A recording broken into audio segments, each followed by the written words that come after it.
కానీ మీకు ఖచ్చితంగా చెప్తున్నాను, రేపు చూడు 11వ తారీఖు దారుల జాతర స్టార్ట్ అవుతుంది. అక్కడ ఏం జరుగుతుంది? అదొక మార్కెట్, అదొక వ్యాపారం. యేసయ్యకు కోపం రాదంటారా? ఎక్కడో అక్కడ మీటింగ్ కూడా జరుగుతుండొచ్చు, ప్రసంగం కూడా జరుగుతుండొచ్చు, కానీ దాన్ని ఏం చేశారు మనోళ్ళు? ఒక దొంగల గుహ చేశారు. ఏం చేశారు? చేశారా లేదా? అయిందా లేదా? ఒక బిదర్ జాతర, ఒక అల్లీపూర్ జాతర, లేదా ఇప్పుడు పెద్ద ఒక మెదక్, ఒక పెద్ద కూడికలు జరిగే స్థలంలో మరి చెయ్యొద్దా అన్నలాగంటే నేనంటాను, వాక్యం ఏం చెప్తుంది? యేసుప్రభుకి అంత కోపం ఎలా వచ్చింది చెప్పండి? ఎంత కోపం వచ్చింది ఆయనకు?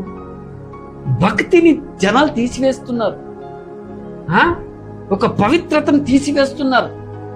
అది ఏమైపోతుంది? రాను రాను ఒక బిజినెస్ అయిపోతుంది. ఏమైపోతుంది? బిజినెస్ అయిపోతుంది.